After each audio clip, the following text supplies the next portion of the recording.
Hello everyone. आइए आज की क्लास में हम पढ़ते हैं प्रीपोजिशंस। प्रीपोजिशंस किसे कहा जाता है, सबसे पहले ये समझना ज़रूरी है।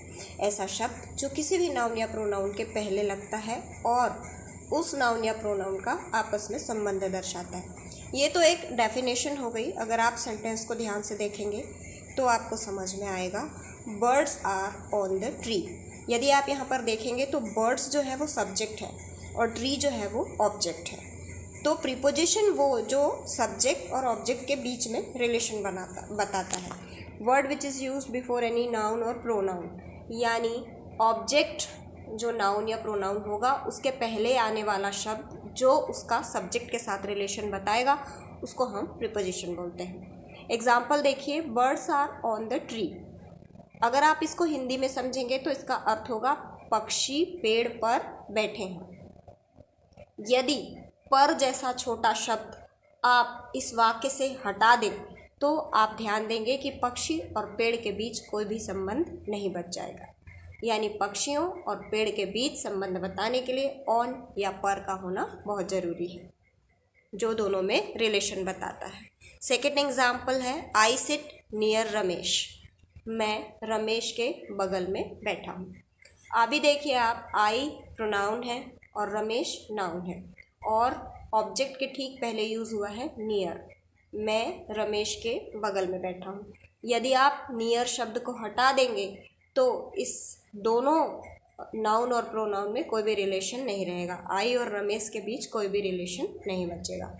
तो इस तरह से दोनों के बीच रिलेशन बताने वाले वर्ड को प्रीपोजिशन कहा जाता है। आइए देखते हैं प्रीपोजिशन के कितने प्रकार होते हैं। Kinds of preposition.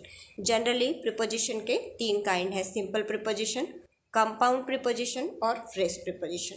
आइए इन तीनों को समझते हैं। पहला देखते हैं सिंपल प्रीपोजिशन। जैसा कि नाम से ही स्पष्ट है, बिल्कुल सिंपल होगा, यानी साधारण अक्षरों से बने होते हैं, उनको हम सिंपल प्रीपोजिशन कहते हैं। In, on, at, to, by, for, like, यानी 2-2 अक्षरों से मिल करके बने हैं। सेकेंड देखते हैं कंपाउंड प्रीपोजिशन। ऐसे प्रीपोजिशन जिनमें वर्ड्स के आगे ए या बी प्रीफिक्स लगा रहता है। उपसर्ग, उपसर्ग आप समझते हैं, किसी भी शब्द के सामने यदि कोई दूसरा शब्द लगता है तो उसको प्रीफिक्स कहा जाता है।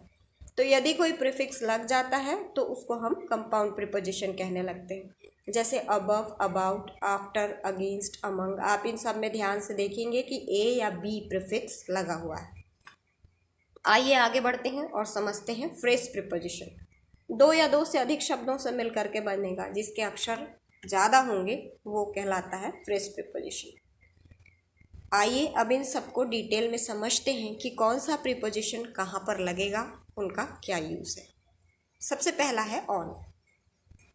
ऑन का प्रयोग कहीं भी कर सकते हैं आप, किसी भी स्थान के नाम के पहले, दिन के नाम के पहले, लेकिन मोस्टली आपको ये देखना है कि जब 2 वस्तुएं एक दूसरे के संपर्क में होंगी, एक दूसरे के टच में होंगी, तब ऑन मोस्टली लगता है।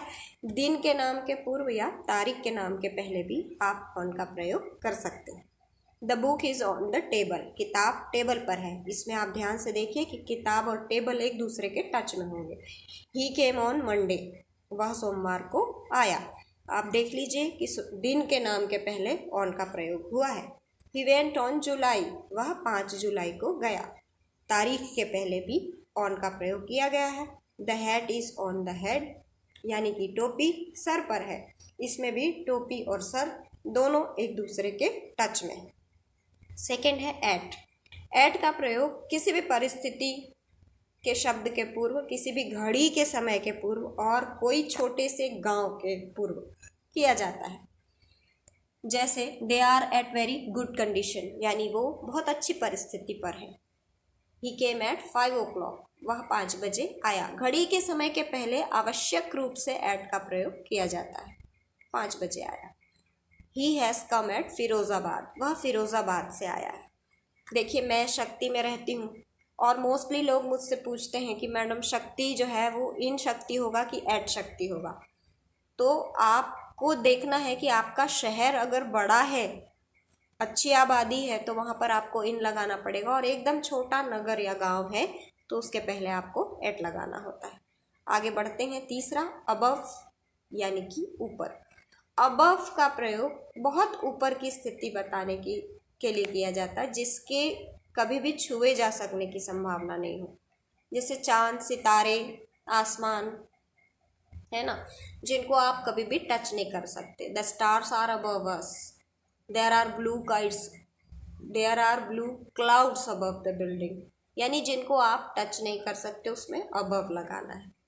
ओवर का अर्थ भी ऊपर होता है, ऊपर की स्थिति बताने के लिए किया जाता है, लेकिन ओवर की स्थिति में हम कभी कभी इसको छू सकते हैं, जैसे पंखा हमारे ऊपर चलता है, किसी टेबल पर चढ़कर या किसी ऊंचे स्थान पर चढ़कर, सीढ़ी पर चढ़कर आप पंखे को छू सकते हैं। The bridge is over the river, bridge नदी के ऊपर है, पर कभी कभी नदी का पानी ब्रिज को किसी विशेष परिस्थिति में टच भी कर सकता है, यानी आधार के ऊपर होगा। छत, अगर आप कहें कि हमारे ऊपर की छत, तो वहाँ पर भी आपको ओवर का प्रयोग करना पड़ेगा। आगे देखते हैं बियॉन्ड। बियॉन्ड का अर्थ होता है किसी भी समर्थता के बाहर, पहुँच के बाहर, सोच के बाहर, बहुत ही ऊपर की कोई स्थिति हो, तो उसके लिए हम बियॉन्ड का प्रयोग करते हैं। The solution of this problem is beyond of my mind, इस समस्या का समाधान मेरी सोच से बाहर है।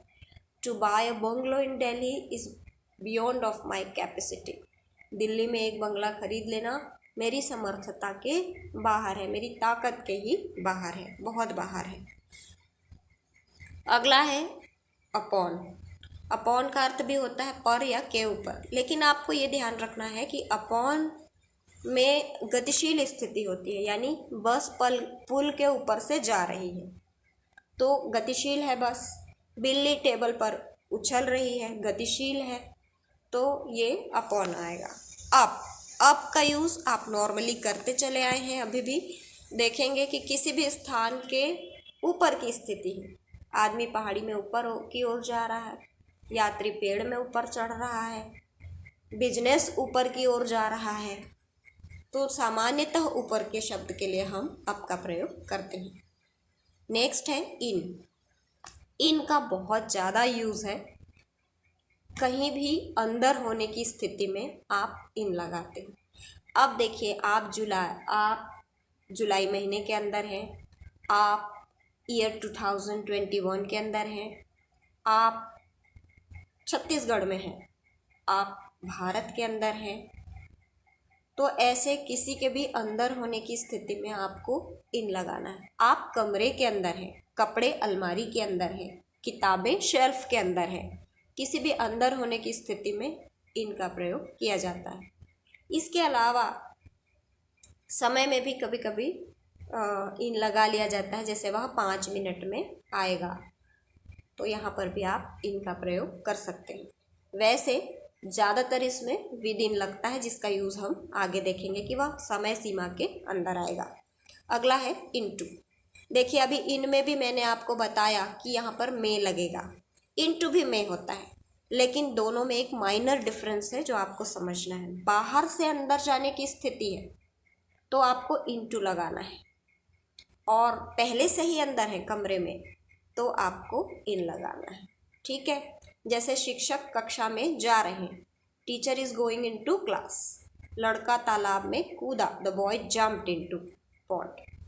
ठीक है, मैंने चाय में शक्कर डाली, बाहर से अंदर डाला, मैंने गाड़ी में पेट्रोल डाला, बाहर से अंदर डाला, तो इनटू लगेगा। विद्यार्थी कक्षा में है, अगर ये बोलते हम तो वहाँ पर हम इन लगाते, क्योंकि विद्यार्थी पहले से ही कक्षा में है। तो ये आपको ध्यान देना है कि बाहर से अंदर की ओर की स्थिति होगी तो इनटू लगेगा, यदि पहले से ही अंदर होंगे तो इन लगेगा। नेक्स्ट है अबाउट। अबाउट का मतलब होता है के विषय में। इसका प्रयोग किसी निश्चित विषय वस्तु के लिए है, के बारे में, के विषय में। मिस्टर शर्मा ने हमें इसके विषय में नहीं बताया, मैंने उसे सोहन की शादी के बारे में बताया, तो इस तरह से के विषय में या के बारे में बताने के लिए अबाउट का प्रयोग किया जाता है। आगे के सभी प्रीपोजिशंस हम नेक्स्ट पार्ट में देखेंगे। अगर आपको वीडियो पसंद आता है तो लाइक, शेयर और सब्सक्राइब ज़रूर कीजिए ताकि हमारा हौसला बना रहे। Thank you for watching, bye bye.